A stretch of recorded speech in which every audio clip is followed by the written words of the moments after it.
First of all, I'd like to say thank you for everyone that has made it out here tonight. My name is Tony Kamen. I'm the chair of the SHAC committee, and we really appreciate everybody's attendance tonight. We appreciate everybody and their feedback. For those people that have already gone online and have added some questions for us, you can see these are some of the questions and then the answers that we're going to have. I am joined here with my co-chair, Rachel Brodeen, and I'm going to turn it over to the chair of the Chase Committee, Mr. Ben Elliott. Oh, you've got yours. Good evening, everybody. Thank you all, again, to reiterate what Tony said, thank you all very much for making the time to come out tonight. This is very important as parents and for our students and for NEISD as a district. As most of y'all probably know, and some of y'all may not know, HSAE curriculum was suspended for this school year. I know there's some confusion as to why that occurred, and we're going to go over all of that tonight, as well as the process for adopting new curriculum, the process for SHAC members being selected, the laws, the TEKS, etc. Before we get into all the details, I'm going to go ahead and introduce the team. I'm Ben Elliott. I am the chairman of the Classroom Health and Sex Ed Standing Committee within the SHAC. I volunteered for that and didn't know what I was getting myself into, but it's important, so here we are. You just met Tony Kamen. He is the chairman of the SHAC. Rachel Brodeen, SHAC vice chair. Myself, Diana Parker, she is our note taker. Ron Scheibe, Stephanie Adams, who is the vice chair of the Classroom Health Sex Ed Committee. Sean Metcalf, not sure if he could make it tonight. He is our clergy community member. Katie Steinhoff, who is our district employee. And Emma Kelly, another district employee. She is the NEISD Health Services. And Katie, by the way, is the Health Instructional Specialist. So we have some good expertise on our committee, as well as some good parents overall. I have to say this committee has been very strong. We have not taken this task lightly. I want everybody to know that first and foremost. This has not been an opinionated or motivated journey on anything other than to comply with the law, comply with the TEKS, and get HSAE curriculum into our classrooms to be compliant and to be serving our district the way it needs to be served. So here's kind of a little agenda of what we're going to go over tonight. We're going to talk about the review process, the laws, the TEKS, give you a brief overview of what curriculums we're looking at and why we're looking at those. And then we're going to open up for you all to give some comments and ask us some questions. We're going to, for all of y'all that signed up to speak, we initiated that as a 3-minute time limit, which if you ask questions, the answer portion of that will also be part of the time. But if we get through everybody and we have time left, we can go back through again. So again, back to the review process, like I said, HSAE was suspended for this school year, and that was not a decision that was made off anybody's opinion or wants or desires. That was a decision that was based off 2022.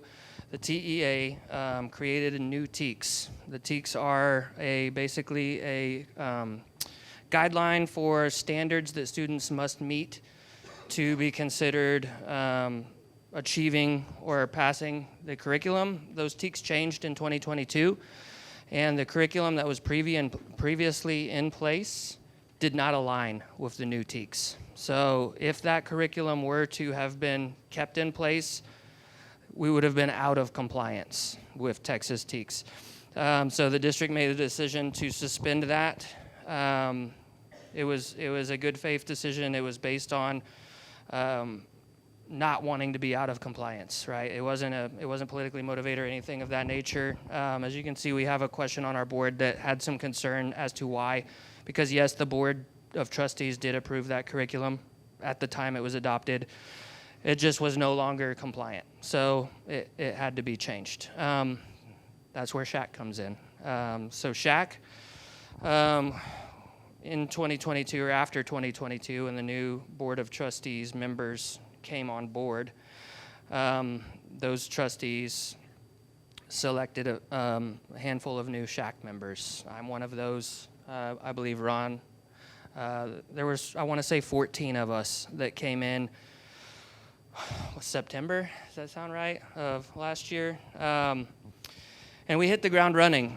We came in and had to quickly learn the law, the TEKS. We had to learn the process that goes into reviewing curriculum, what's required, what is discretional. So that was first and foremost. We had to get our feet wet. We had to learn what we were dealing with, and learn the review processes. Second thing we had to do as a committee, we had to create a rubric, which is a framework for how we're going to review each curriculum. What criteria are we looking for, and how are we scoring it? That was created prior to us ever being able to touch or see any materials. So we created our guidelines for how we're going to adopt it, and then we got to see the materials. So as a group, we came in, we decided, since there was a pretty good amount of material to review and not a lot of time to do it, that we're going to focus on high school and sixth grade. The reason being is because those are the two levels where health is a requirement. Health class is a requirement for any ISD. It's a graduation credit requirement. Health 1, which is a half a credit in high school, or can be taken in middle school to satisfy, or summer school, and then in sixth grade. So when health classroom health is taught, the district must offer HSAE as part of that curriculum. Because it has to be offered in those grades, we chose to start with those levels. We also did review 7th and 8th grade, but we started with, like I said, we started with the required. So we decided that we needed a very aggressive meeting schedule. SHAC and standing committees typically meet once a month or once every couple months, but because of the task at hand, we decided we were going to meet once a week. We meet every Friday. Sometimes we meet 2 or 3 times a week because of the importance of this task and how quickly we need to get it done. So we started deliberating one curriculum a week. We review it, we evaluate it, we come together the next week, deliberate, and like I said, we don't take anything lightly. We have some very good conversations. We have not selected anything yet, but we have definitely made some really good progress into understanding what the curriculums entail and what it's going to take to implement them individually. Which that'll take us into the law and TEKS, which I'm going to go over in detail in a couple slides. But these are the law guidelines here that we have to abide by. The Texas Education Code 28.004. Texas Education Code 26.008, Texas Government Code 2273, and then, of course, the Texas TEKS, which is developed and adopted by TEA, Texas Education Agency. That is independent of the law, but they act together, or they are both required, I should say. We'll go into the curriculum, and then we'll go into the public comments at the end. So let me get to the next slide here. So Texas Education Code 28004, this is the law that the state of Texas legislature voted in and was adopted by our governor, which as it pertains, this code, there's in your link, I want to say you should have a link to the full education code, but what Chase is focused on is the part that pertains to human sexuality and abstinence education, and that is what we see here. Tech 28004, subsection E. Any curriculum, any course materials and instruction relating to human sexuality, sexually transmitted diseases, or human immunodeficiency virus or acquired immunodeficiency syndrome shall be selected by the Board of Trustees with the advice of the local School Health Advisory Council and must prevent abstinence from sexual activity as the preferred choice of behavior in relationships to all sexual activity for unmarried persons of school age, devote more attention to abstinence from sexual activity than any other behavior, emphasize that abstinence from sexual activity, if used consistently and correctly, is the only method that is 100% effective in preventing pregnancy, STDs, infection with HIV or AIDS, and the emotional trauma associated with adolescent sexual activity.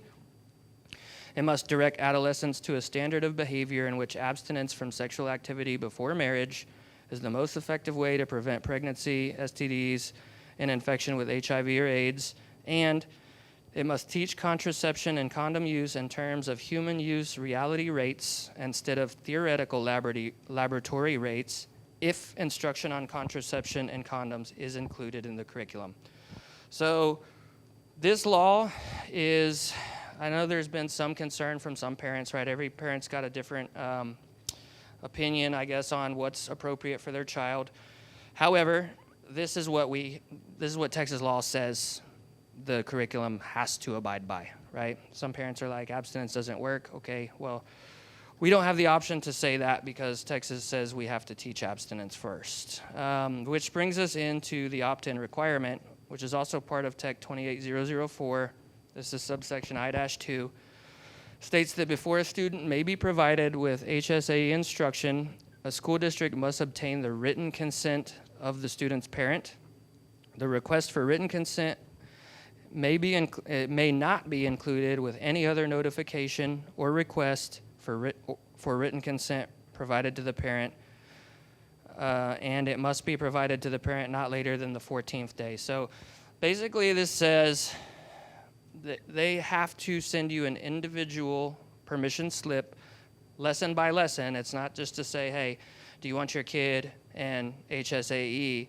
It's, do you want your kid in HSAE lesson 1? This is what that lesson covers. Lesson 2, this is what this lesson covers, et cetera, et cetera. And you have to opt your student in via signature permission in order for them to receive that class. If you do not, if you take no action, your student will not be taught that lesson.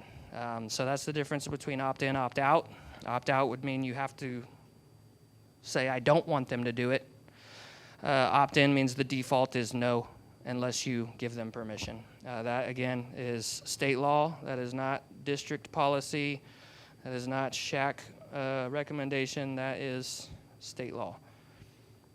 The TGC 2273, that is, it relatively simply says that a government entity may not enter into any taxpayer-funded transaction with an abortion provider or an affiliate of an abortion provider. So taxpayer dollars cannot be spent or go towards abortion providers. That will come into play a little bit later. I'll describe in one of the curricula. Tech 26.008. This is also Texas Education Code. This is a parental rights law. The section that I highlighted here is the most pertinent. You can research the entire content of this whole section, but the right to full information concerning the student is what really pertains to our consideration of this law. The parent is entitled to full information regarding the activities of their child, except as provided in Section 38004. Any attempt by school district employee to encourage or coerce a child to withhold information from the child's parent is grounds for discipline. Basically says the parents have to be informed. The parents have a right to information as to what their child's being taught. Some of the curriculums, there may be a note that says if you want further information, go seek an adult or a counselor or something like that. Well, we interpret this law as to say that that should direct the child to their parent. Which that takes us to the TEKS. I'm not going to get too in the weeds on the TEKS. Basically, they're the state standard developed by Texas Education Agency, which dictates, or I should say, guides for what the student should know and be able to do in each subject and grade level. There's TEKS for every required curriculum, and every enrichment curriculum has their own TEKS. We are obviously looking at the human sexuality and abstinence education TEKS, as well as there are some TEKS that are individually listed under what's called violence prevention, which this came as a result of SB 9. Some of the TEKS overlapped in the violence prevention regarding, I want to say it was dating violence and human trafficking. We ended up adopting those into our committee. One of the other SHAC committees, the Safe and Healthy Schools, was evaluating those, but because of the overlap with HSAE and because of the fact that a lot of those TEKS are already covered in these programs, we took those TEKS on as part of our responsibility as well. Again, I've heard some concerns via emails and from parents that I've been speaking to that we may not all agree with the TEKS, right? Not all the TEKS may fit what we want our child to learn. That's fine, right? That's why, again, we're going to put emphasis on the opt-in nature of this program. If you don't like it, if you don't like a lesson, you don't have to opt your child in. That's really, at the end of the day,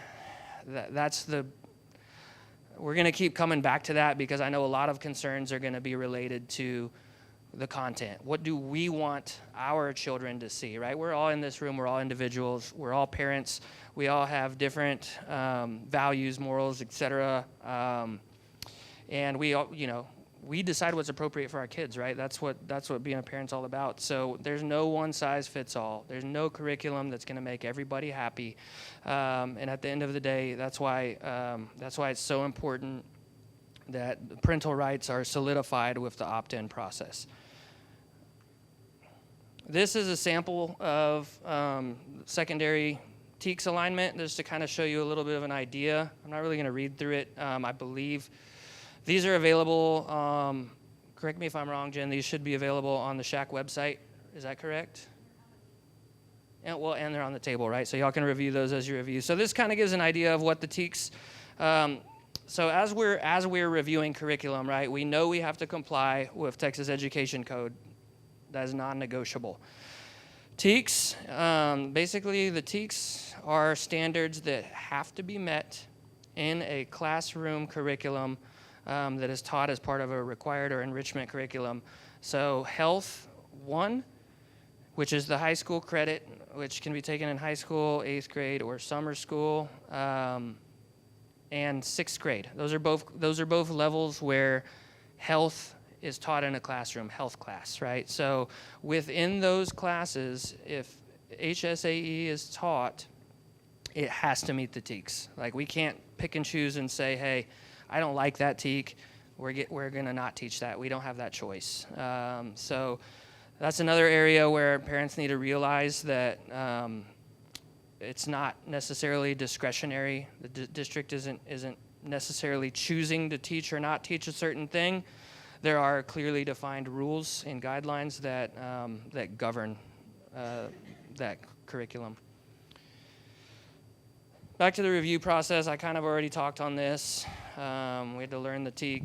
This was not an easy undertaking. I don't think any of us take it lightly at all. It's like a second job. It's actually like a first job. So I'm not going to really re-speak on all this. I think I already spoke on it all, except for right here. So in addition to law and TEKS alignment, compliance, another huge criteria that we're looking at is how adaptable are these materials for our district.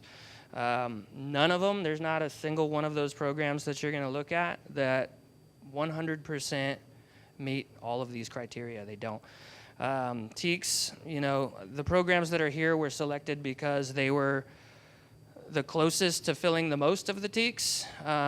But whichever one we choose, there's still going to have to be fill in the gaps, right? And that's going to be the burden of the district to create the lessons that do fill those gaps, right? So what we're really looking at as well is how adaptable are these going to be for the district? How teachable are they for the teachers? And how easy are they going to be to customize to create individualized lessons for our kids, right? Like, because, one of our children might be opted into all of it, One of them might be opted into only 3 of 5 lessons. One might only be opted into 1 lesson. So it's hard to just take a book that has all the lessons and hand it to a child and say, here, this is your textbook, when you're not opted into the lessons that are in that book. So adaptability is huge. How can we deliver materials that the students actually see in a way that meets what their parents opted them into, right? Then accessibility. Accessibility is basically how easily available, how readily available are they for the teachers, but also for us parents, right? That's why we're all here, because we all care what our kids are being taught. We all want to see the curriculum. Can we log into Skyward and see it digitally? Do we have to drive to the sports park or to our students' school and read it? And can we buy a copy for ourselves, right? Texas law does state there are guidelines that that must be met regarding accessibility, so that is another criteria that we're being very mindful of. Then finally, once we get past the required non-negotiables, age-appropriate content is required non-negotiable, but is also subjective, right? So that's where it takes a lot of careful consideration. Like I said, we are parents. We do represent our clusters, and that's why we asked you all to be here to provide your heartfelt feedback. And we have open channels of communication via email, via the Q&A, to where we can hear from all the parents that have a say-so in their kids' education. So age-appropriate content. Then we evaluated for harmful elements. We used a pre-filled out tool. I'm going to address that up front because there have been some questions about it. We got an email about it, and I believe the district was asked a question about the tool that we selected to use to identify the harmful elements. It's called CSE, Harmful Elements Analysis Tool. CSE is standing for Comprehensive Sex Education, and it analyzes several different elements that, and you know, I think I have a copy of it, but things such as like sexualizing children, right, promotes abortion, things that go beyond the TEKS, go beyond the law, and border on controversial topics. So that tool was developed by a group called Family Watch International, which some people have made comments that they may or may not agree with that group's political views. We did not select that because of any political views or any affiliation with that group whatsoever. We selected it because it had good criteria. We all agreed as a group that we felt the criteria in it was at least acceptable as a basic standard. We did think about changing it and making it our own, but at the same time, then we would have been the authors of something when we felt it was more responsible to just take something that existed and using that. So if anyone has questions, that's fine. I'll answer more about that later. And then we looked for fair and equitable representation. We're making sure that no protected group or there's no discrimination. There's no right, fair and equitable, right? That's basically diversity, equity, and inclusion. We're making sure that everybody is fairly represented. Every group, gender, race, etc., is fairly represented and nobody's discriminated in. So that is actually on our rubric, and we did look for that. So on to talking about the materials. So we started off with a banker's box full of curriculum. We had Heritage Keepers was not in our box to start off with. We had Esteem, which is 6th grade, 7th grade, 8th grade, high school. Choosing the Best. Again, all the grade levels of Choosing the Best. We had Big Decisions, and we had the Glencoe Teen Health, which is the supplemental HSAE curriculum to the health book, the health textbook. Those two, which you'll see here, are crossed out. Big Decisions, we eliminated before even reviewing because some information came to light that the publisher of Big Decisions was involved with a merger with a company that had an affiliation with Planned Parenthood. That affiliation, I hear later, we heard, was set to expire in March. However, the affiliation existed in the first place, and we felt it prudent to eliminate them from consideration at all for the sake of TGC 2273 that we showed you, and for the sake of any conflict of interest in general. Glencoe Teen Health, as a SHAC, we didn't review it. The teachers, I believe, they had it in their review pile, but I think they spent very little time looking through it also. It just wasn't a fit, so we really didn't review it, which left us with esteem and choosing the best. At that point, we had already reviewed them both. They both have pros and cons. Neither were perfect. So as a group, we decided we need more, right? Choosing between two decent curriculum wasn't enough for us, so we decided to go out and search for more. One of our members was part of a mom's group, and I guess, let me go back. How do I go back here? Backwards. I lost it. The arrows aren't working. I'm technologically not advanced right now. Here we go. All right. So, sorry, I'm not a PowerPoint guy. So we went out and we found out about Heritage Keepers. We heard about it through a mom's group of other SHAC parents from other SHACs around Texas, other districts. I believe that included Northside ISD and Corpus Christi ISD being one of them. Corpus Christi ISD actually adopted Heritage Keepers, which is why we decided to look at it. So Heritage Keepers was very kind and quickly sent Miss Jennifer the curriculum for us to review.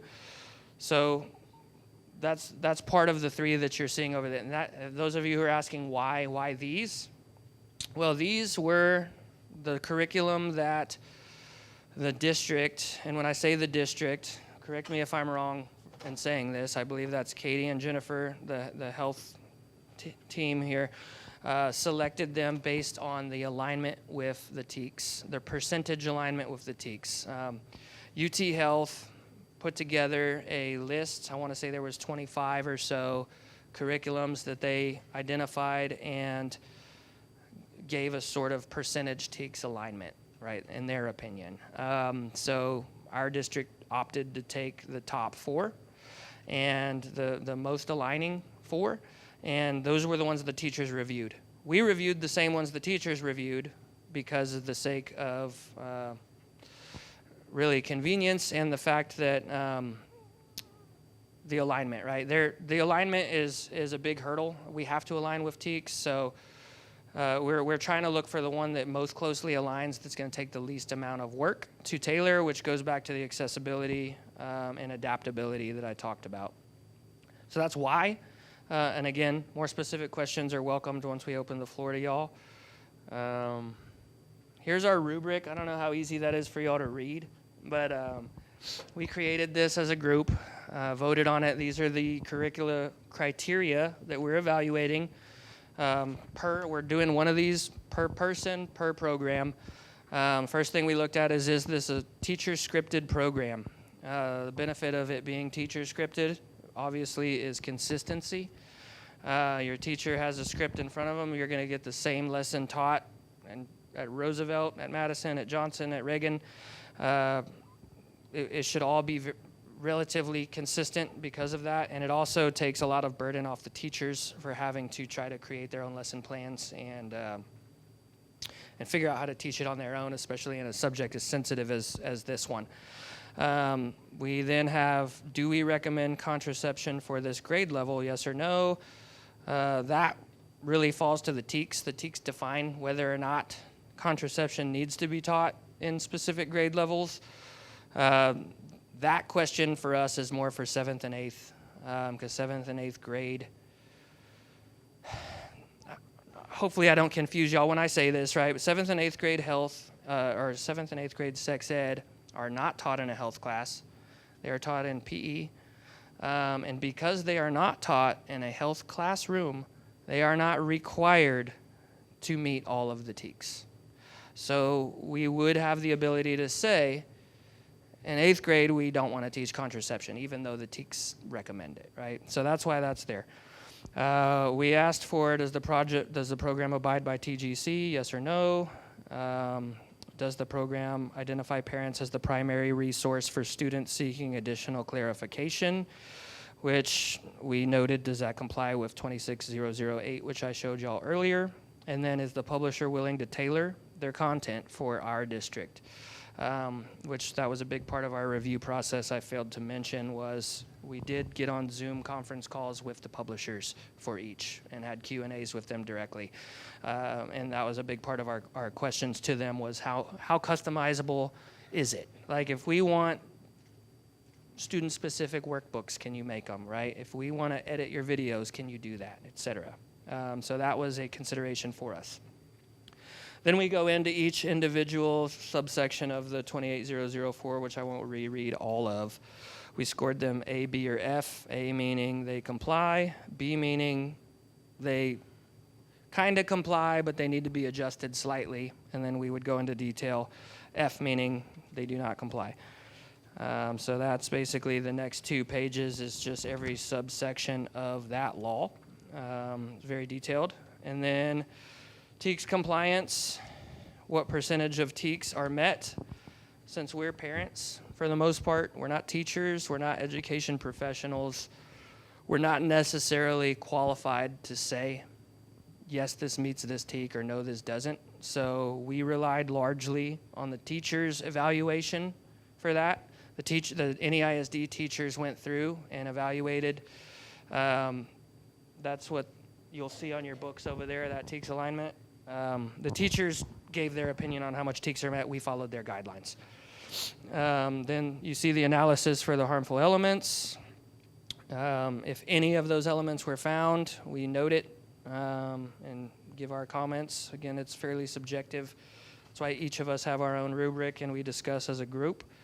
Analysis for fair and equitable representation, that's a pass or fail score.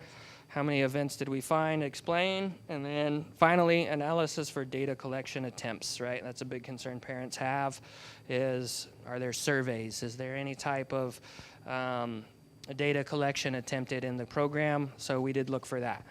That is our rubric. That is how we are evaluating these curriculums. And really, I think that covers the bulk of it. I'm gonna save the rest for the Q&A portion, right? I'm sure I missed something. I'm sure y'all want to know much more.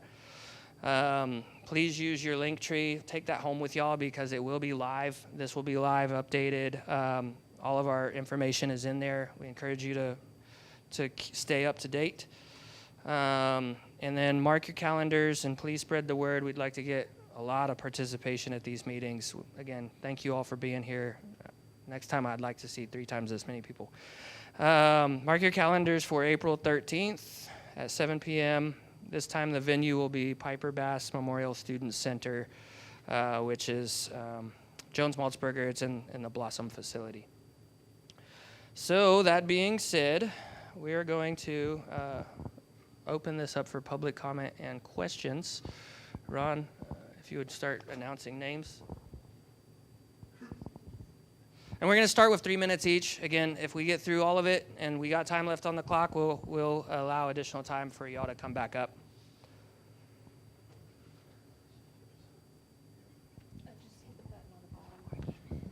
Okay. So I'm not going to do a very good job of reading these names, but I'll do my best, so please forgive me. The first name on the list that said yes, they wanted to speak was Liana Benavides. Are you still here? Go ahead and come over to the podium with the mic. And just as a reminder, we're 3 minutes for the questions, and if we have time afterwards, we'll loop back if you have more questions beyond the 3 minutes. Okay. And watch out for Emma over there. She's the timekeeper. Oh, okay. All right. So at the beginning of the presentation, you mentioned that the Board of Trustees selected about 18 new SHAC members. Which members were selected? Or who selected them? Which trustees selected the new SHAC members? I don't know that I am capable of answering that question Yeah, in great I- detail. I can help out. Okay. So each of the board members selected four committee members for their cluster. So myself, I represent the Johnson cluster. And there's three other people like me on the three other standing committees. So all of the SHAC parents were chosen by Board of Trustees versus school principals like it used to be? That's correct. Okay. I don't know about it used to be. We were selected by the Board of Trustees, that's correct. Okay. Who selected the curriculums that you all reviewed? I know one you said came from a mom's group, the Heritage Keepers, but the other two, like how were these curriculums put in a box for SHAC for y'all to review? They were part of a UT Health analysis that I think analyzed 25 plus curriculums that were public. That were what? Evidence-based. Okay, I apologize. Evidence-based, right? They have to be evidence-based. That is a big point that I didn't put in my presentation. So UT Health was sort of the primary evaluator for evidence-based and TEKS alignment. And I hope I'm not saying this incorrectly, but I believe it was Jennifer and Katie, or at least the health group within NEISD. Jennifer's nodding, so I think it was Jennifer and Katie that selected the curriculum that the teachers ended up reviewing, and the curriculum that the teachers reviewed is what ended up in the box for SHAC to review. Okay, so I was reviewing some of the curriculum materials over there, and some of the verbiage is kind of concerning. There was about personality characteristics being labeled as strong or weak, like a strong person versus a weak person. There was a STD index card exercise where one index card has an X, and then the students are getting signatures within a 1 minute time frame, and then they have to call everybody up that was affected by this STD, which is kind of insinuating that students are just going to go have sex with anyone and everyone. You mentioned that if sex ed was taken in a PE class, that they're kind of exempt from the TEKS. So why not find something that fits a larger group and teach it in PE, which is required to graduate anyway, and so you can kind of get around some of the TEKS loopholes or the TEKS requirements? I don't hate that idea. I want to answer that real quick, but I'll tell you what. I'll answer your question at the end of this. Okay. All right. Okay. Thank you. Thank you very much. Who's next? We've got a bunch of no's, and then we've got a yes. Erica Henchy? Did I get it right?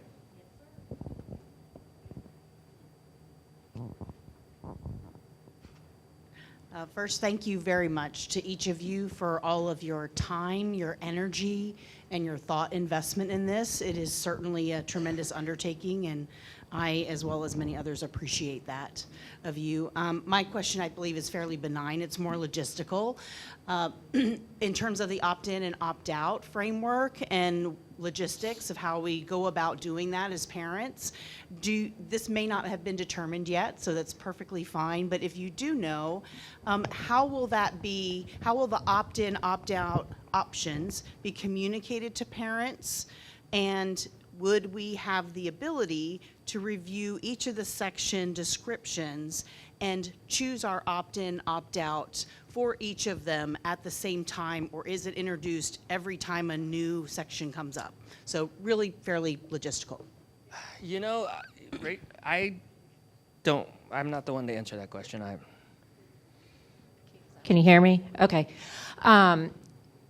So the state just adopted the opt-in policy.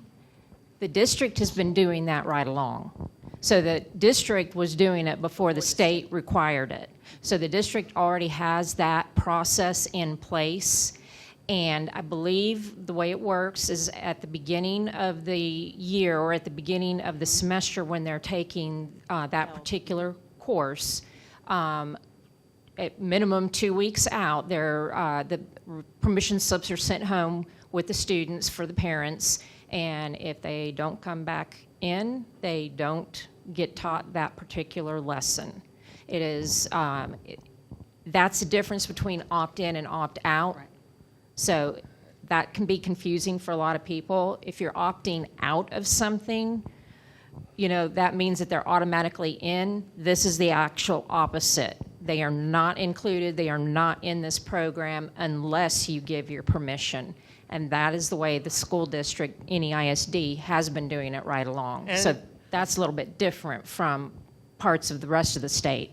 Yes, and so your question was a little more specific. So, yes, you have to opt into each individual lesson. The question I don't know the answer to, I would like to bring Katie up, is when? Is it all at once, or is it lesson by lesson? The permission slip will have every lesson on it. So at the permission slip time, which is before a parent preview, which is before the time that you would return the permission slip, you will have the option to look at every single lesson and make that decision individually at the beginning before ever returning it. Does that help? Does that answer your question? Does that answer? Yes. You do that at once. and It's can I- one sheet for all of that, so you do it one time. Yeah. And can we make a decision to opt in or opt out after we have already opted in or opted out to certain Can they sections? change their mind? You can only opt in. So I just want to make that clear. You can only opt in. So basically the parent will have to choose, I want this lesson, yes. I want this lesson, yes. I want this lesson. Oh, I'm so sorry, I didn't hear that. Okay, well, go ahead and finish. But yes, it's at one time. If you contact the teacher directly, you can have that conversation with the teacher, but the teacher's going to go with what's written on that piece of paper with that parent's signature. Yes? Just to clear as mud? I've got a follow-up to that, but I'll. Okay. Yeah, my time's up. Next is Kate Sanchez.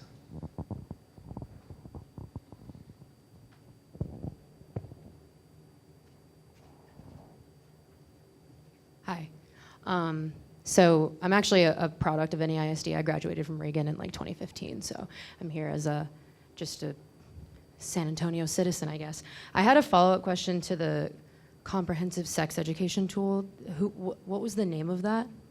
It was called CSE, Harmful Elements Analysis Tool. Harmful Elements Analysis Tool. Was Correct. that developed in Texas, or do we know? Or? No, I'm not sure. I don't think they are a Texas group. They are Family Watch International. You can look them up.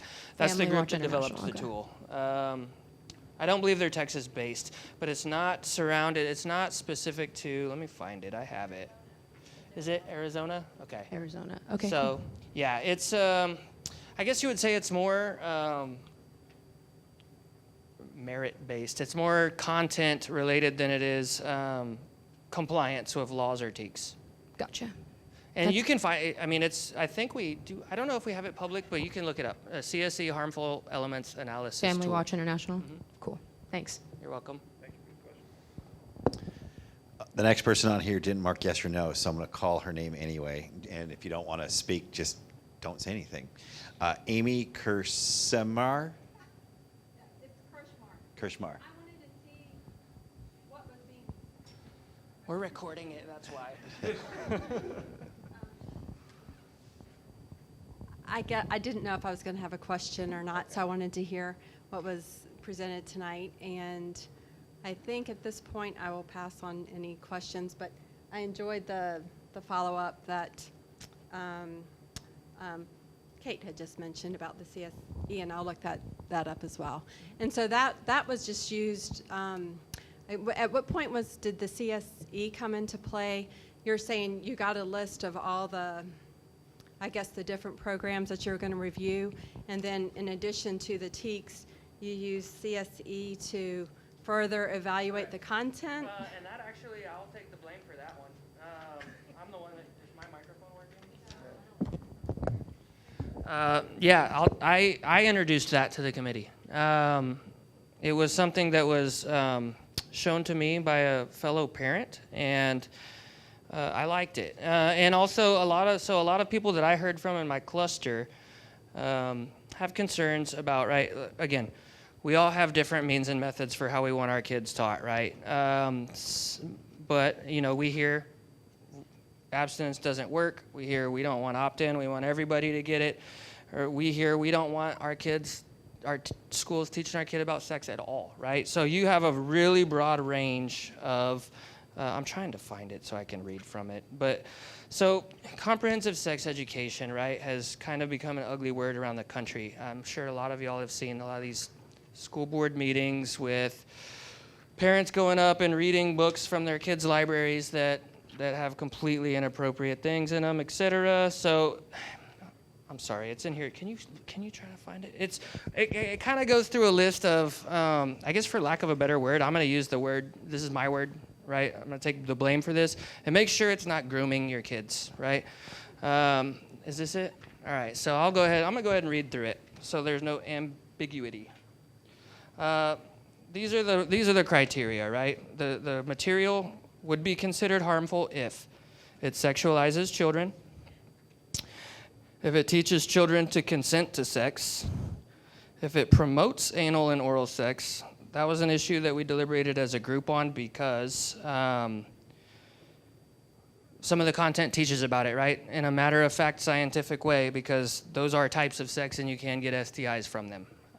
The word promotes is what we're focusing on there. We do not want to promote any kind of sexual behavior in our school-age children.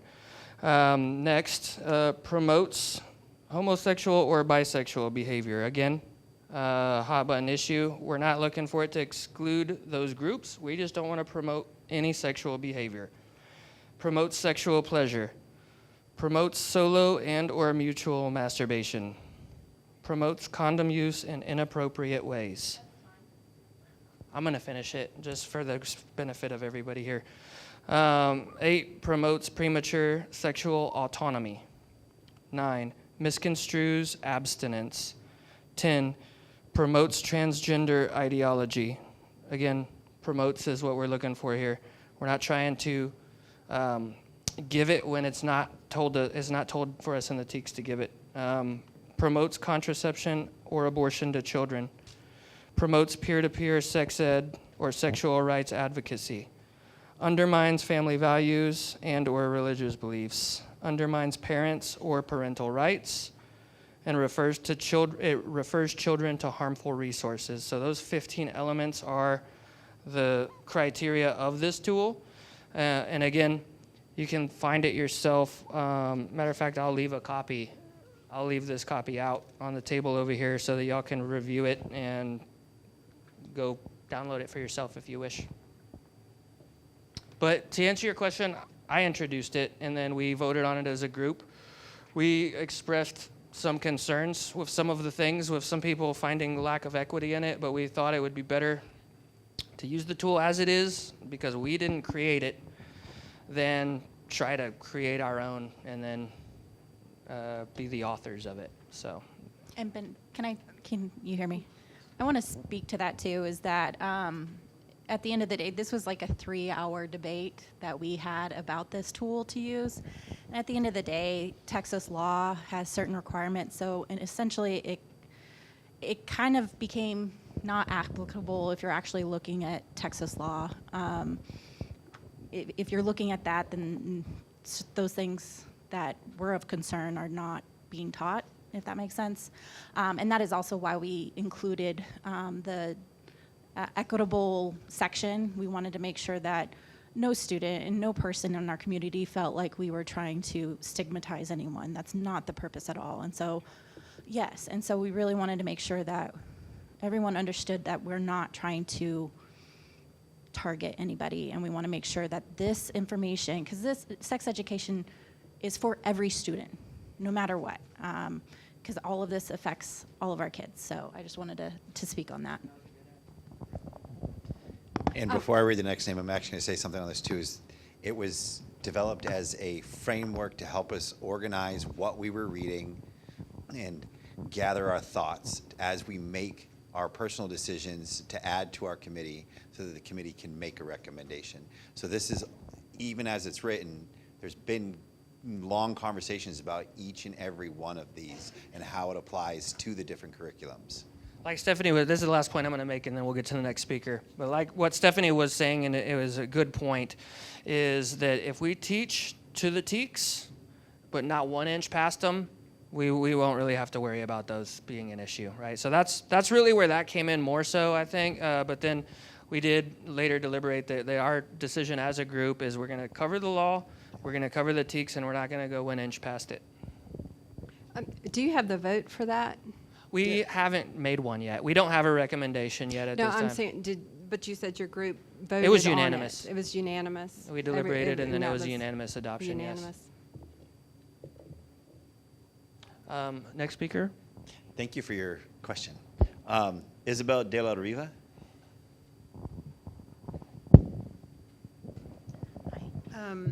A couple of questions. One, in the Texas law that you showed us that you have to abide by, Yeah. that's your category that you have to work under. It states if they choose to have instruction on contraception and condoms, correct? In what you are looking at, are you looking to introduce contraception and condom use in the sex ed afforded to any of those grades? That's an excellent question. So in the high school TEKS, it's in the TEKS. There are guidelines that do speak to teaching condom use in a effective way.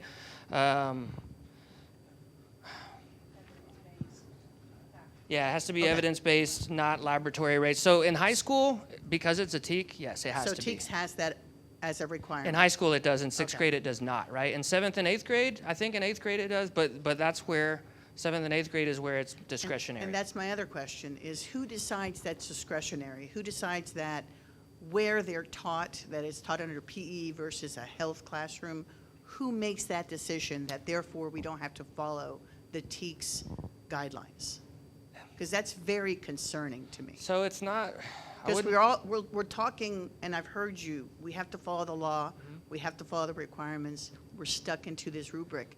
But then I hear, why don't we use a loophole and teach it, and that's concerning. So I want to know who decides that? Yeah, so I'll address that on a couple of points. I don't know who used the word loophole, right? So there's a couple of layers to that, right? So SHAC recommends, all we are is a recommendation body. The board ultimately decides what happens, right? So in 6th grade and in Health 1, right, the high school health credit, because they are health class, and any ISD has a district policy that health class is a requirement for graduation. Because it's a health classroom, in those health classroom, that's where the TEKS.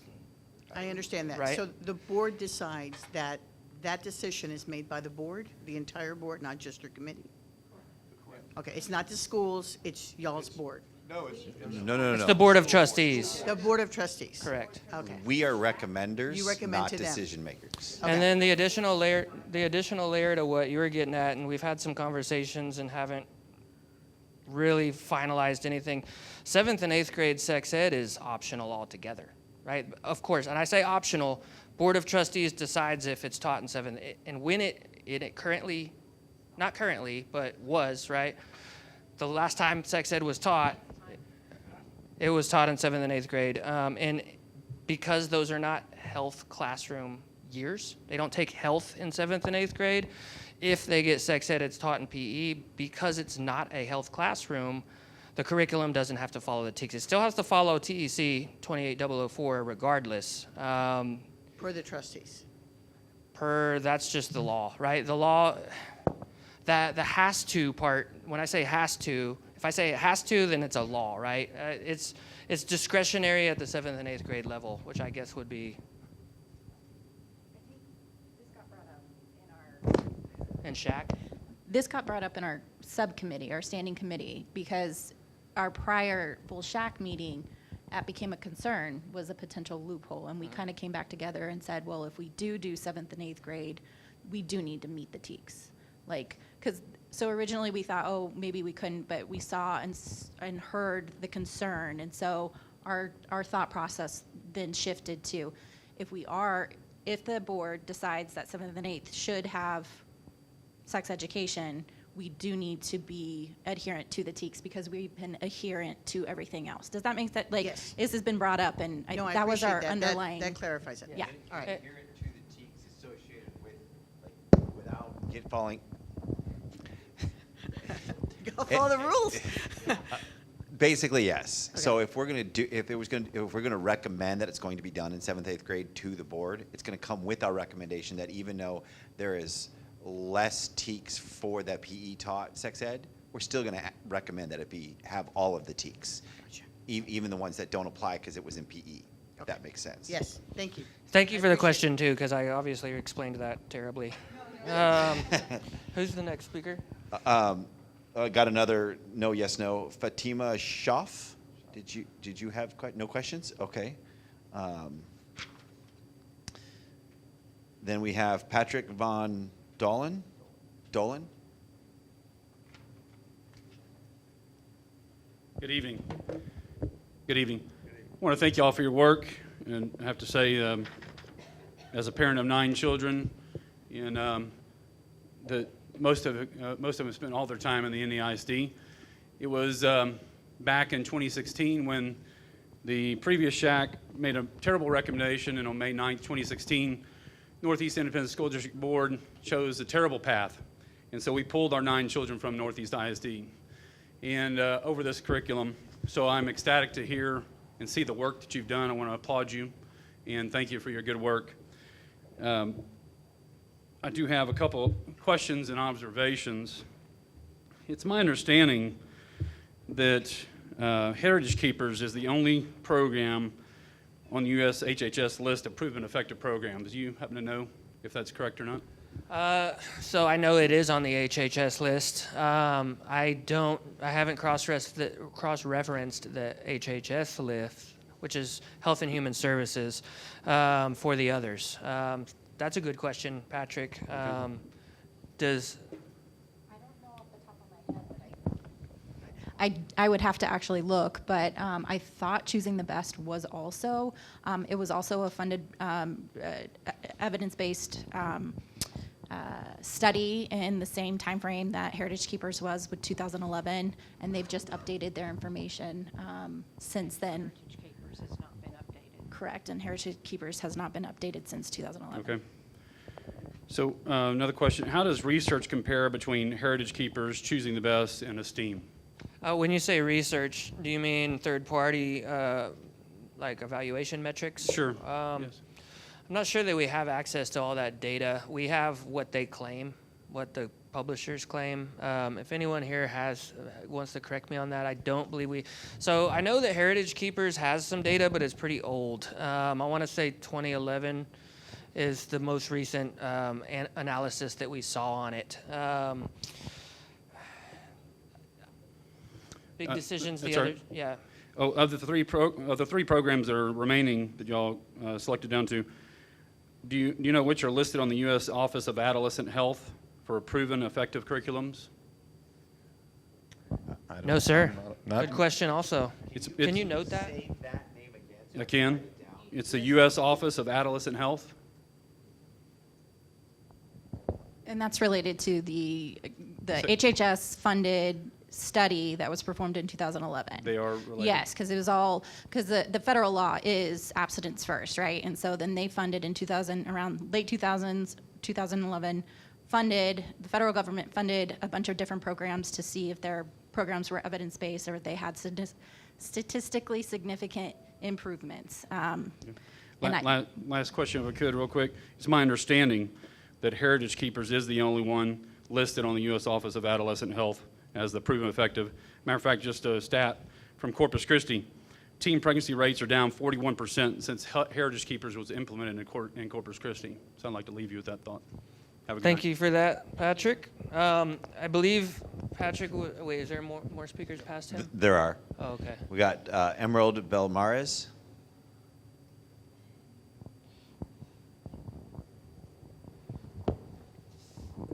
Hello, yeah, I'm here as a concerned community member. I first heard of this, looking on NEISD website, and I just want to say I have a few questions, but for the most part, I have a lot of comments on what has been provided today. So I just want to make sure that the SHAC is not putting politics before its students. It's not hard to see what's happening here. Majority of the conservative board is now being allowed to choose the people they get to have on these SHACs. They introduced what was the CSE analysis tool created by a hate group.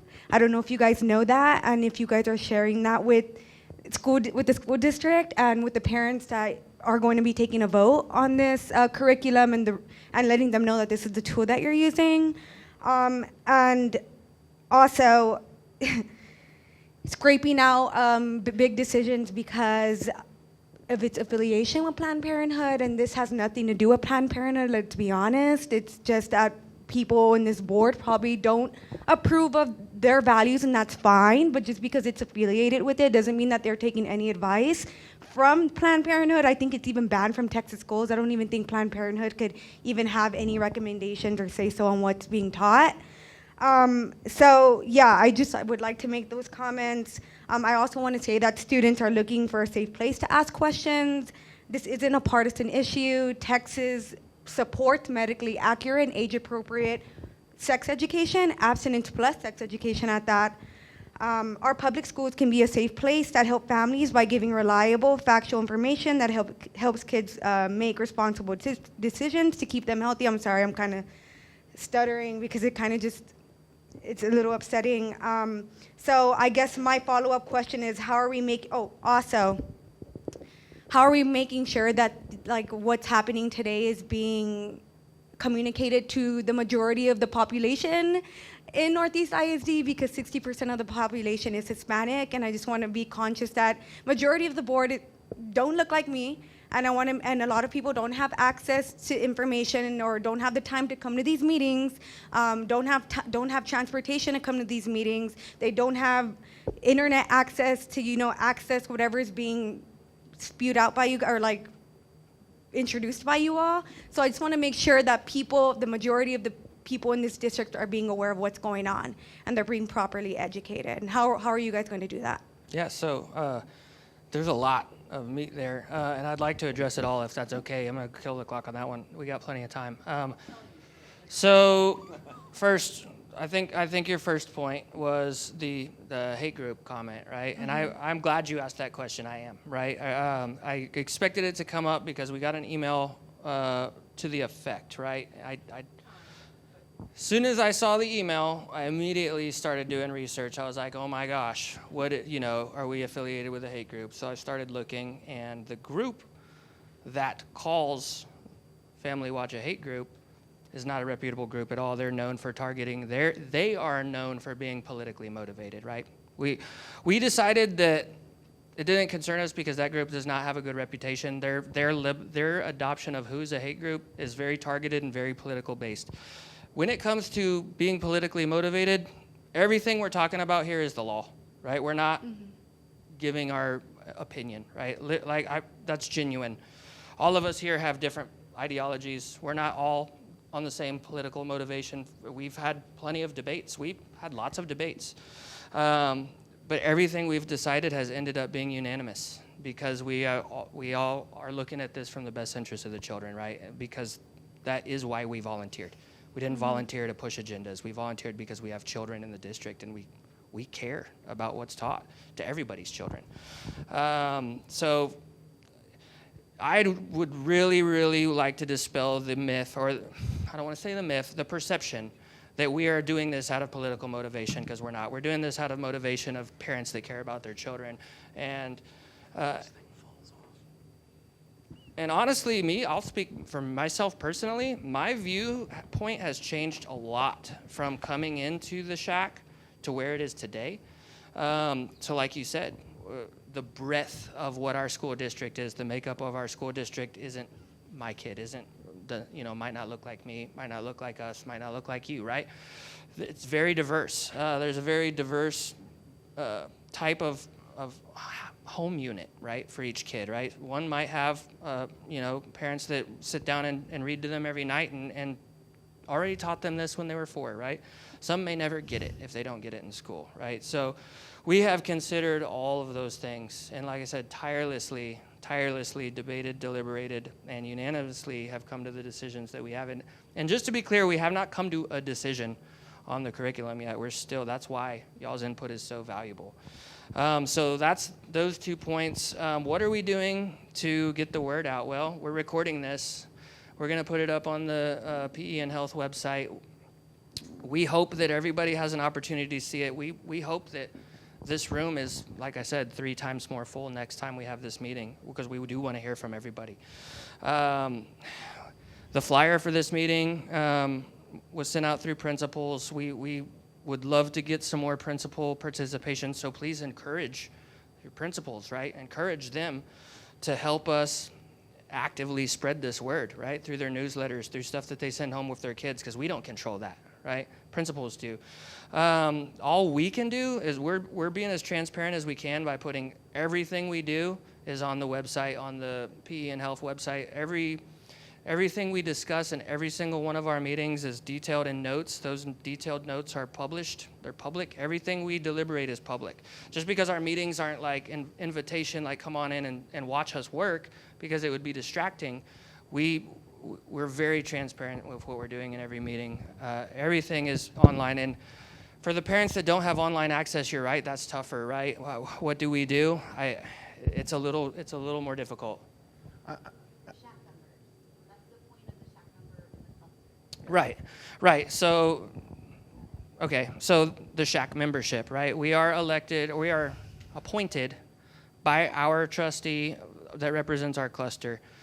The trustee of that cluster is a publicly elected position, right? So each of the 7 trustees that represent the 7 clusters were elected by the people, the constituent body, tax-paying body, in their area, right? So in essence, we are a representation of the voters that went and voted for it, right? So there is that, right? And like I said, I wish we could knock on everybody's door. I do. People like you could go get the word out for us, right? We would love that. Do it. I encourage you to do it. I was going to say, and so Not for free. Yeah. Are you a former student from Northeast? No, but I am a product of Texas public education system. Okay, so. and well, I do want to say, and thank you very much for coming as a product of the Northeast ISD School District. We need people like you, and that's the reason why we're here, is to get input from the community. The community includes the teachers, it includes the parents, but it does also include the younger people who are products of NEISD. And so we are here for a reason, and like he's said this many times, we're not taking this lightly. We're not simply rubber stamping anything. We are meeting every week, and we have for several months. And so we value your input. We hope that you do see us as people that are interested and not see us for color or race or whatever, because that's hurtful. Mm-hmm. To hear that, I didn't choose my color, and I don't think that the trustee picked me because I was a certain color either. Look to your trustees and ask them, who have you selected? Does it represent that cluster of Johnson, or does it represent that cluster of Roosevelt or Mack? Look to those people. Mm-hmm. Yeah. I just want to also make it clear that nobody was criticizing the make of the SHAC in that way. I was just saying that we need more people who are reflective of most of the schools that are in Northeast ISD on the SHAC. So if we can put out the word and also let these people know that they can apply for these positions, that would be great. But nobody here was trying to attack one race over another. We didn't feel attacked. It just seemed like he did. But also, just another question. So you meant, or I just want to say, I hope that it's not rushed either, the process, because I know that you said a lot throughout speaking is like, we don't want to develop a new tool and waste more time. We want to kind of get straight to it. So I'm just making sure that like when you're reading through curriculum and making recommendations that we're also like not trying to rush through that process. I can actually speak to that. Because I personally, when that conversation started, I was absolutely about making sure we go through the process. We're not rushing. We're actually just meeting enough times to have the work time capable of meeting what needs to be done. So we're not cramming 6 months of work into 2 meetings. We're having all of those meetings in a 2-month period. Sounds good. I hate to cut you off. No, we I'm did done. we did go way over your time, but it was great conversation. Thank you. The next speaker. Is Kelly Gretzkel? Okay. Oh, there Feel we free go. to correct him on your name. Yeah, please. That's okay. I don't even know how to pronounce it. Thank you, guys. Thank you, guys. I just want to compliment y'all. The thorough process is, it's a godsend. I think we've all been very excited as parents to see how much work was put in. We can see it. You can see that y'all are incredibly versed, and I'm really enjoying learning all the ins and outs of the very tricky TEAC system.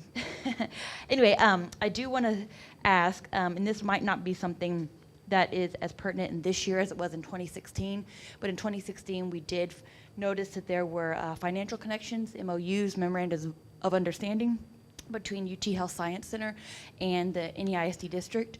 And I'm just wondering, would parents have an ability to see any that paperwork besides having to go through the whole records request, which is what we had to do in 2016, to get a hold of any kind of, is there any kind of financial incentive for any of the programs, SA Metro Health, any of the big ones, and would we be able to see that? I'll make this answer short, and we wouldn't have any idea if there was, right? We have nothing to do with the financial aspect of this at all. There is? Wait, for an MOU, wait, I think you're talking about if there's MOUs in place and things And of other that such, nature. any other kind of agreements, yeah. And that's why. Great. Thank you, Brandon. Thank you for that, because I didn't know the answer.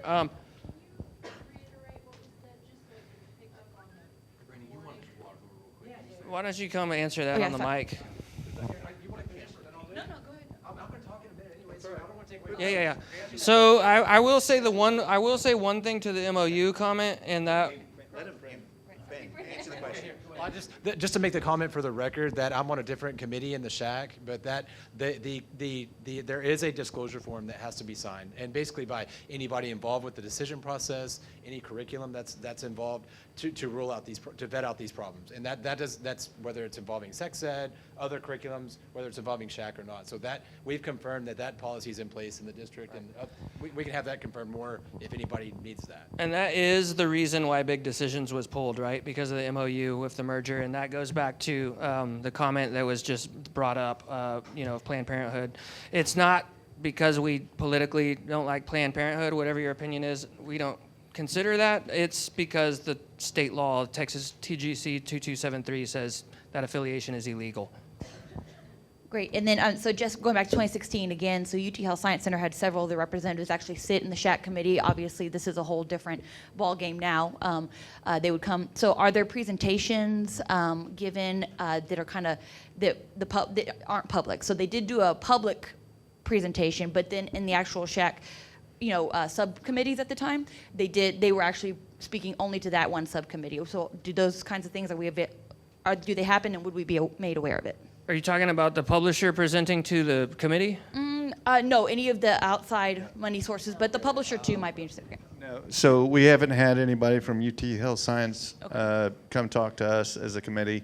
The only thing we've had was our own committee meetings. We've had meetings with the publishers. Great. Okay. So Those are pretty. no outside presentations other than that. Yeah, everything's on the the SHAC website. So like I said, you can go back and look at the minutes. Okay, great. Thank you. Thank you for that. Next, we have Anna Ramsey.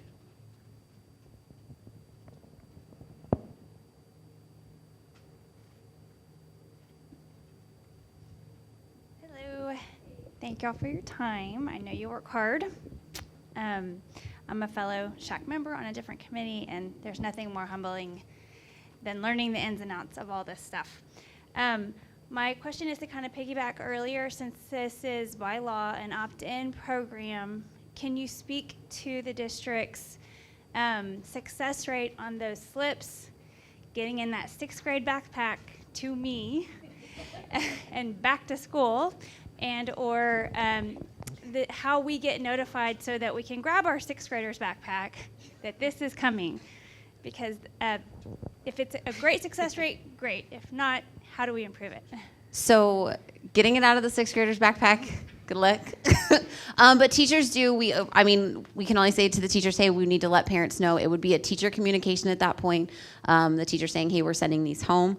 Our last rates were no's we had 13,500, a total in a school year, we had 13,500, am I reading that right? 13,547 students taking health in 6th and health 1 and 7th and 8th grade that year, so it's encompassing all of them. No's, the no's meaning the parent specifically wrote in and said, I do not want my student to participate. That was 5%. So we had a 95% opt-in rate at that point. If we counted the backpacks that never made it home or the slips that the teacher did not get, that was an additional 9%. So great math, that's 14% total. So it's 100 minus 14. So that 9%, is that? It's teacher follow-up at that point. Okay. The teacher saying, hey, either reaching out to the kid, here's another slip, calling home. This is just a total of the entire district snapshot. At that point, we could go and look in further and like what school has more. But sometimes it's just the teacher, hey, here's another form, here's another email, here's another phone call. But at that point, if we just don't hear anything back and it's day one, we don't have any other option because I don't have parent permission. So we've got to get you out of the course. So, but those are the numbers. Yeah, I was just trying to wrap my head around, like, is this going to work really well, or, So where are we going to? I know that we've been doing, I know it's always been opt-in since I've been here, which is 15 years. Yeah. And they get the permission slip 14 days before the parent preview, 14 days before the parent preview happens, or the time window for parent preview, and then they still have another 14 days before the first day of instruction to make a choice at that point. So we have a large window to try to get these back. And just to kind of follow up on an earlier concept is, if I'm a parent and I think, oh my goodness, I don't want any of that, but then I start to kind of ease into the year and I go, well, maybe I do. Do I have an option to reach back out and change that form? Absolutely. And that would just be a direct conversation with the kid's teacher, but it would have to be in writing and on that form. So at that point, you would talk to the teacher could give you a new form. It would go stapled together, that kind of piece. But yes, and like I said, you have 14 days to review materials before a parent preview. And then at parent preview, you can ask teachers and myself and our director questions, and then you still have 14 days to make a choice before the first day of instruction. Okay. Can I have like one last little question? Can you guys just talk through, I noticed on the presentation that y'all are going to have the ability, or we have the ability to go and look at these materials. Can you help guide me, like, what are y'all are wanting that feedback, and then what are you doing with that feedback? How is that going to help inform the decision-making process? That's a great question. So the feedback helps us understand what is important to the community as a whole, because yes, we represent the community by proxy, but we are not the sum of the community, right? So even though each individual parent doesn't get to vote on what curriculum goes in, we want it to be known that to us, each individual parent has a voice that matters to us, right? What are we going to do with it is basically compile it, and based on the deliberations that we've already made, make some additional maybe customizations, or maybe have some additional conversation around what, maybe it doesn't change what program we think we're going to go with, but it might change, because no matter which program we go with, it's going to have to be customized. It's going to have to be slightly tailored, adjusted. Some verbiage is going to have to be changed. Those are things we already discussed. So things like that matter to us. And I think just to be able to go look at it, there should be communication coming home that it's at the schools and the dates that are going to be available to look at. In fact, those dates are April 3rd, so starting Monday through April 21st. The materials that are here are also going to be on each middle school and each high school campus. the materials that'll be on that campus are going to be grade level specific. So the middle schools will have the middle school materials, the high schools will have the high school materials, and they have already been delivering the boxes of the materials to each school. These will get delivered tomorrow so that everybody is set and ready to go come Monday morning. You will have the option or the ability to go in anytime during the regular work hours to view the materials and do it at your leisure. Take your time because you'll have that whole time period there. If the campus happens to be closed due to STAR testing or for some other reason, the materials are also going to be available at the Northeast Sports Park off of Wetmore. So you'll be able to access them there. If you're not a parent and you can't, you're not supposed to be on a campus, please go to the Northeast Sports Park to review the materials. And additionally, some of the programs have digital companion materials, videos, slideshows, things like that. Those will be available through your Skyward login. And that is also going to be, Same time frame as the printed materials. and information will come from our campuses on that? Should be coming from the principals. That's Yep. Jen's Hopefully, department. fingers crossed. It And starts Monday, and I haven't heard anything about it. They just got them today. Oh, okay, never mind. they've been Never going, mind, yeah, never mind. they've been going out and Yeah. they've been getting the instructions on how to make sure that it's accessible for parents. And parents are going to be asked to sign a form, a statement in there, because these materials are copyrighted. And even if you took pictures tonight, please delete those pictures because this is copyrighted material, and that is not, because we have not made a decision yet as to what program we're going to go with. We don't have, the rights to that copyrighted material. Thank you. Thank you, Rachel. Brandon Broom is the last speaker, and then we're going to go back to the front with Leona. Is that Leona? You'll be next up after Brandon because I know you didn't I'll get try to be finish. quick, and I don't really have a lot of feedback thing. I'm going to turn and face this way just because I'm on the Safe and Healthy Schools subcommittee. We had some stuff that overlapped with this, but I heard a few things said early on multiple times, and I wanted to clear it up a little bit. I keep hearing a lot about who appointed you guys to the SHAC. Is this politically motivated and all this? I can't speak for everybody. I can't speak for every trustee. Okay, I was at a high school football game last year and was wanting to get more involved because I don't want to be just sitting on the sidelines complaining about things. I wanted to be involved, and I found a trustee. I was introduced to a trustee at a football game and said, "Hey, I would love to be involved." I had no idea what SHAC was. This is probably the most important, least known committee out there anywhere involving schools, and I think it's very important for parents to be involved. I asked, and they said, your trustee would have to appoint you. I didn't know who my trustee was. We went and found him. I said, hey, put my name in the hat if you need somebody. Weeks later, I got a phone call. So, I mean, I just want y'all to know, the point of that is get involved. I wish this room was packed, standing room only. I wish everybody from the SHAC was here. And not everybody in this community can be on the SHAC, but your voice is heard. The email is public. We respond. If you have questions, if you want to know what we're talking about in our committees, shoot an email. We will respond. I mean, and I think it's very important to know your voice is heard as parents. This is a great avenue to get involved. So share this. We wanted the principals to share this. I don't think it got out there near enough. Everybody I talked to didn't know about it. So I would love more people to come in here and provide more feedback, more involvement. Another thing that I heard a lot of questions about, is kind of who decides who's teaching what. Where's this going to be taught? Is it going to be taught in PE and health or whatever? Because not everybody could be here and this is recorded, I wanted this on the record because it's not going to be appropriate or time worthy to discuss this tonight. NEISD is the only district right now that mandates health as a class for upper high school level, basically. Most every other district, it's optional. There's pluses and minuses to this, but be mindful of that as a community. This is a chance to give your feedback whether or not you want that. It's definitely not a bad thing, but there are some drawbacks to it. Some kids have a curriculum pathway and they play sports and they can't fit health in their curriculum without dropping something that they want. That's a valid concern many parents have. Other people say this is absolutely very, very important. And so one of the things that we are going to be asking for is some metrics to see, hey, since we made this mandatory, what benefits have we seen in our community? Are the kids coming out healthier? That kind of thing. But please take that to heart.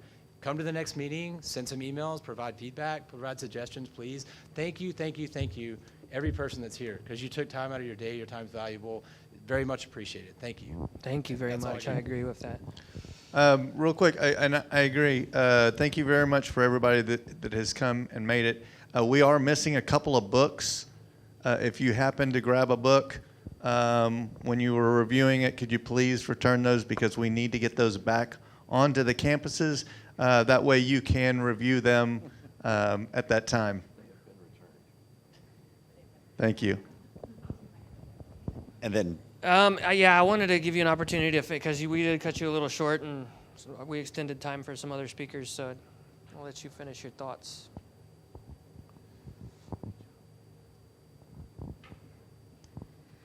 I think some of my questions did get answered when other people spoke up, but real quick for the record, Family Watch International is a fundamentalist Christian lobbying organization.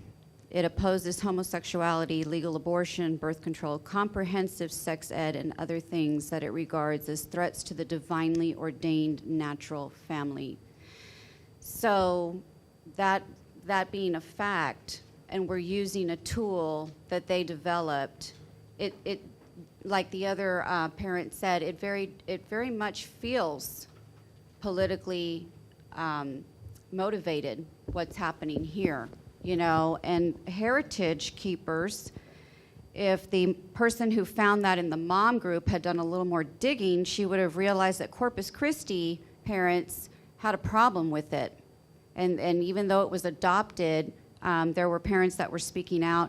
And that curriculum has an ideological component as well. 3 of our trustees are known right-wing conservatives. The 2 that were newly elected were funded by a right-wing conservative PAC. There were 3 that ran, 2 won. So now we have 3 of these on our board. You know, I think that the district has started to make decisions and do things that lean to the right. And schools should be nonpartisan, because after all, education is available for all.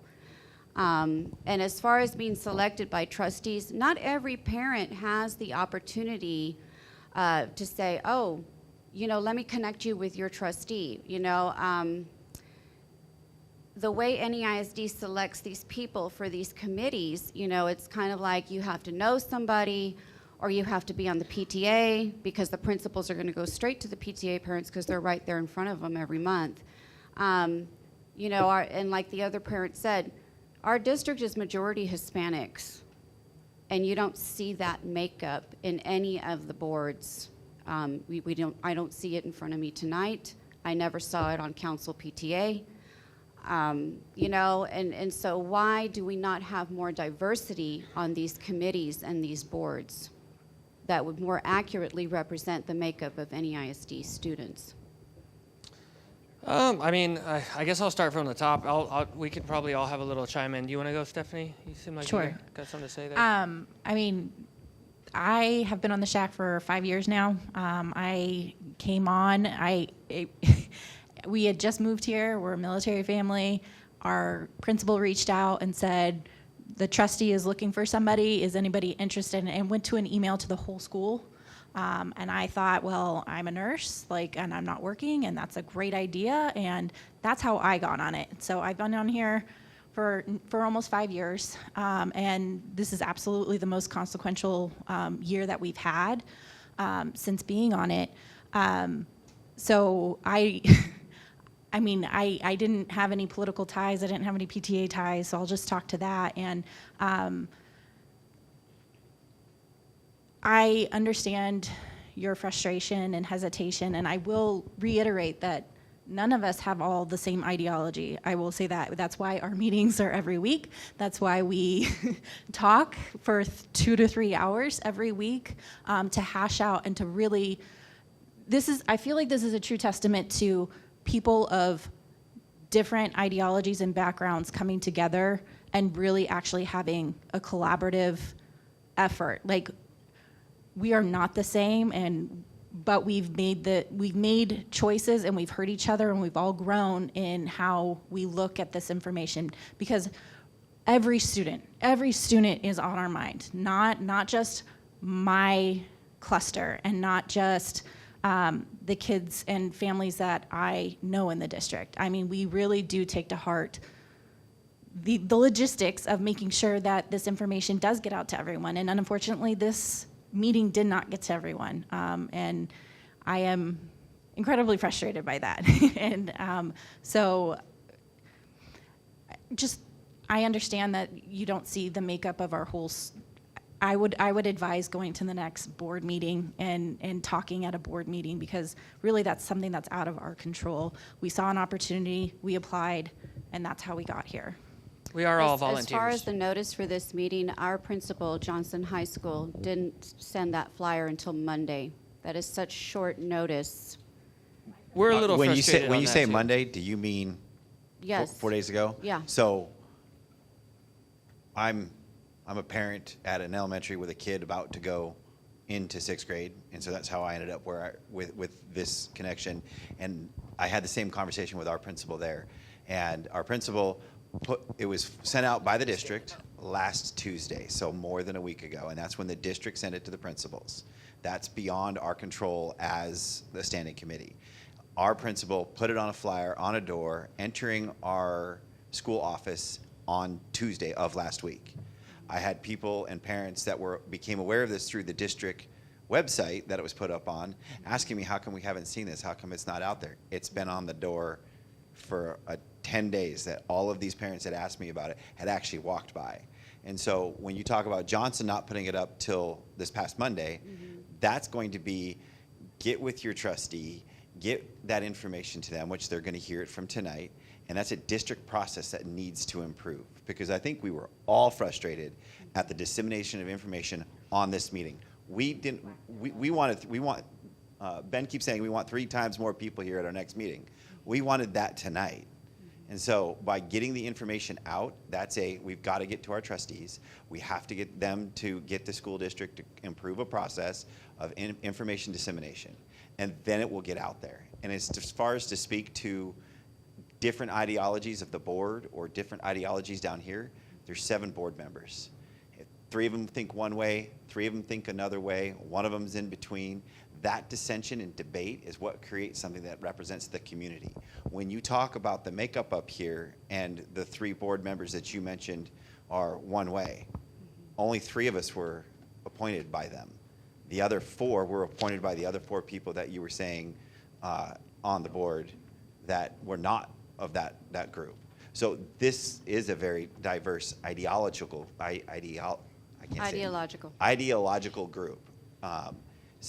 And as we've had those, it's been able to keep us as a group objective, because as we have the discussions, we're able to put down some of the things that are in excess of what the TEECs say, in excess of what somebody is trying to push a political ideology in this when the TEEC doesn't allow it. So absolutely engage with your trustee that was voted in your area, and that's how it gets improved one way or the other. I have tried to engage with her. She does not reply to my emails.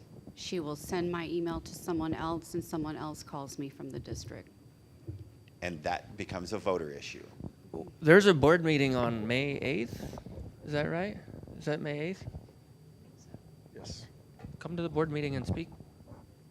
We'll see. Thank you. Thank you for speaking up. We got about 10 minutes left. I don't know, sir? I think there was one more speaker who we were still hadn't answered all of the comments. Okay, sure. I mean, I'll give time after too if anybody wants to ask more questions to me directly or.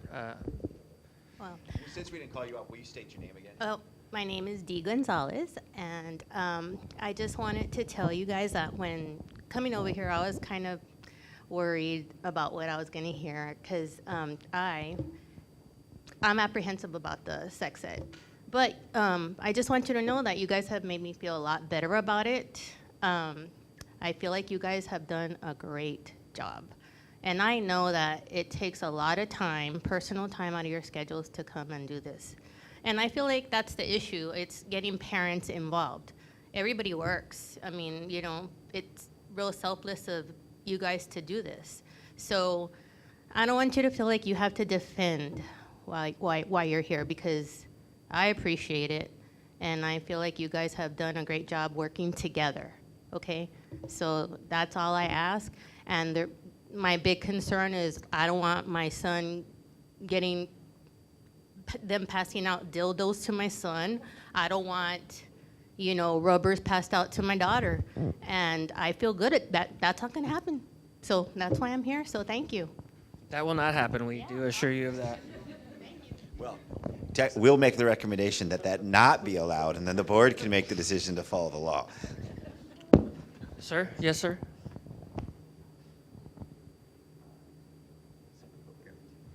Hello, my name is Dan Robles, and the 15 items you went through, personally, those align perfectly to my beliefs, and I think you're doing the right thing here.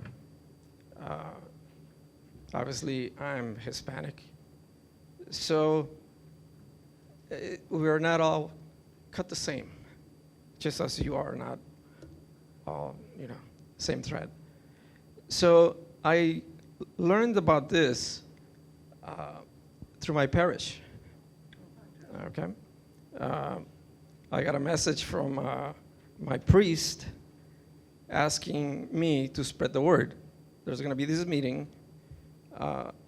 I'm one of the co-director for a men's group.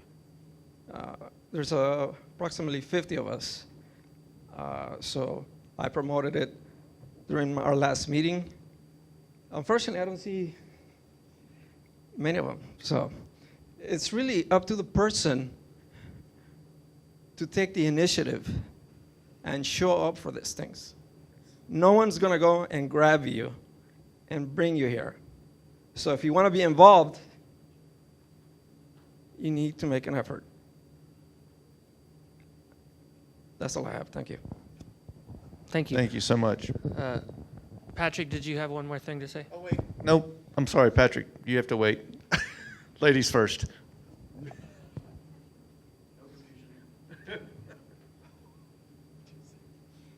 Good night. Thank you for the opportunity. I am Maria Banos. I am mother of Lopez and Rayon, and also Vineyard, that they are going to be in this situation. I want to speak because I am also Hispanic, as you can probably see by my accent. And I appreciate your work because I know that it is really difficult to get a decision and all a plan or academic plan about these important topics that touch the values of every family. So I am I have the opinion that the parents, we are the ones that have the right to see for the education of our children. So I just wanted to point that as the other Hispanic that had talked also, I'm sure that maybe we have not the same opinion, for example, about contraception education, but I see that the NEISD is trying to follow like the best good for everyone, every children, respecting also the right that we as parents have to see for the education they can receive and the ones that we don't want to receive. So I am completely in favor of that, and you have my on you. Thank you very much. Thank you so much. Okay, Patrick.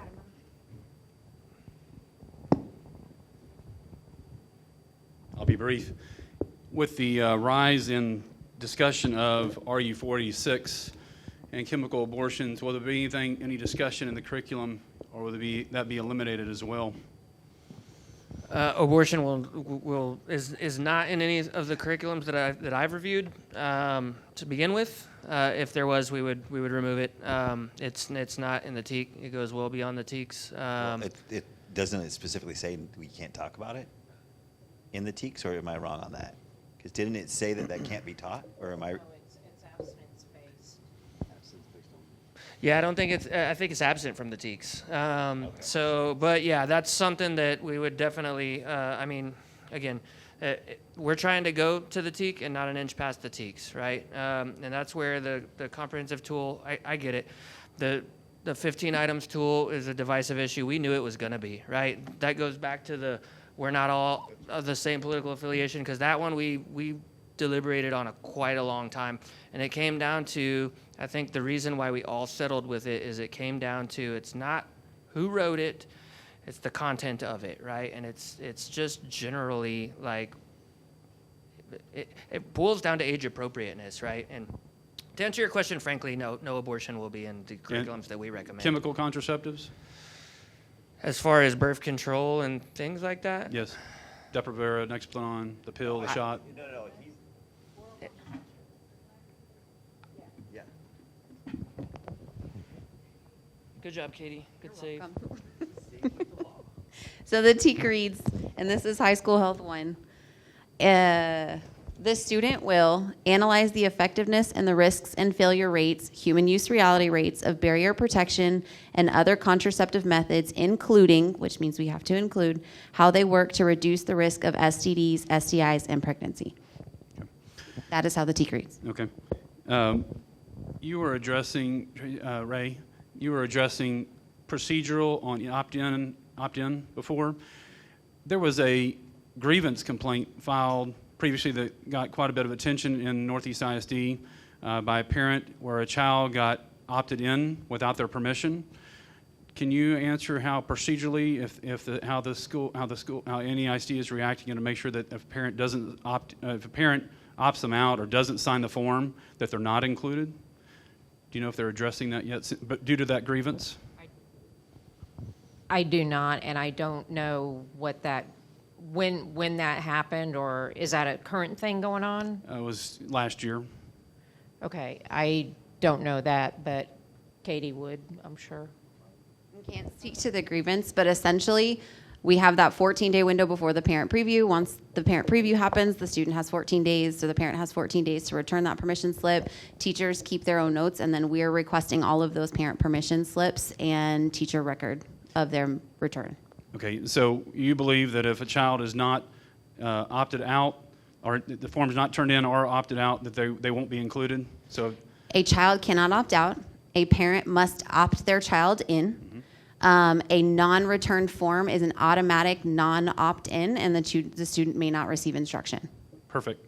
So that was a grievance in the last couple of years that got lots of attention, and that the child was included even though the form wasn't turned in, or was misplaced, or I can't speak to that. Okay. This is before our time and before these SHAC members have been dealing with this curriculum. Great. Thank you. Last thing, I know there was a comment made about complaints in Corpus Christi and supposed, but I would ask for that evidence. There is 10,000 students have gone through Corpus Christi's Heritage Keepers program, and officially only one parent has complained. And parents love Heritage Keepers because it's holistic and effective for all students. So I encourage you to look into that for evidence on that. Thank you. Thank you. Thank you. That leaves us with a... Fatima had a question.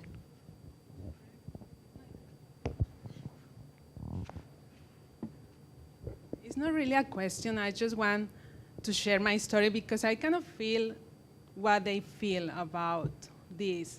I'm Hispanic, Mexican, and when I started going to one of the schools for my kids, they were in kinder, we didn't receive any communication in Spanish, and 80% of the population was Hispanic. And I saw many parents just like saying like this, not even talking to. And many of them, hundreds of them, is because they don't speak English, or they don't speak well English, as they said.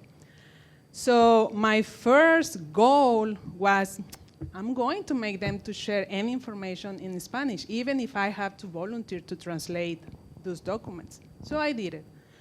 And I'm saying this because, yeah, at some point we feel like, I don't want to see all güeritos everywhere, right? I want to see different people. It's not a bad word, it's just like you are blondie. But it's how we say güeritos.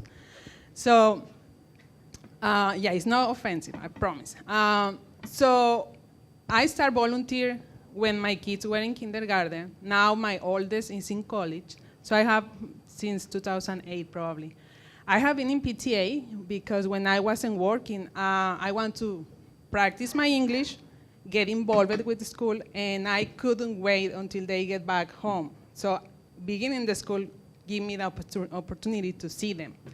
And then I started working full-time. I work for HEB, and also I work for a Mexican university teaching Hispanic people here in San Antonio. So I'm saying this because when they called me to serve in the SHAC committee this year, Ms. Terry, who is my trustee in the district I belong, I'm from the Roosevelt cluster, I was surprised. I don't know her. I never have talked to her. But I was nominated because she talked to a few principals. Through the years, I have met a lot of principals, not just because PTA. Because when we have an issue, I'm sure that the principal knows who I am and who are my kids. So when I have an issue, I go straight with them.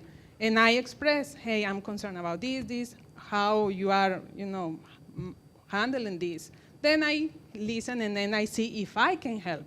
If I could, for sure, I volunteer for that. So I don't have any political views. I mean, I will vote for the individual that wants to work for our country and wants to do a good job. I don't care what the party is. So in the past, I have donated to both parties, and then they didn't let me alone. They keep calling every year, so I stopped donating. I just support them. So I'm just sharing this because I feel you. But at least in my district, I feel like we are represented, and any information I get, I still sharing with those parents that they I still struggling sometimes with the English, but there are people that really struggle really, really bad, and I still handing that information. So there is no better people to do that than ourselves. So if you are here, it's because you are passionate about it, which is great. Now our job is to go out and bring those parents and fill these seats, because these voices are not enough. I want to change things, and I have the same concerns you have, is why I came. It's a long day for me, but I don't care. I really want to know what they are doing. And by the way, because I'm part of the SHAC committee, I have seen how these people are working so hard. I feel, and I'm in the nutrition committee, and we talked about this yesterday. We feel kind of like bad because you are working so hard, but we will too. But really, thank you, because we can make one single idea, right? Because there are many minds. But what you are doing is great, and this is volunteer. No one gets paid for anything. It's just the concern and the care we have for our kids, students, and community. So I just want to share that with all of you. Thank you so much. That brings us to the end of the meeting. We're at 9 o'clock. Thank you so much for everybody that spoke, that showed up to support, to review, to be a part of the process.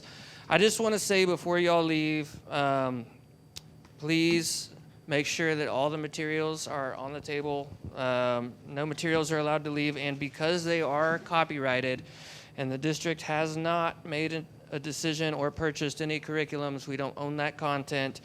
Any photos that you may have taken, we urge you to delete, because that would be in a violation of the copyright laws of the publishers. Other than that, thank y'all so much. Again, please come to the next meeting. Please spread the word far and wide. We want everybody's opinion, and hope to see y'all April 13th at 7 p.m. Thank you. Also, email the SHAC any questions that come up along the way. Encourage your friends to do the same. The SHAC at NEISD. We will reply. hang on to your QR codes as well.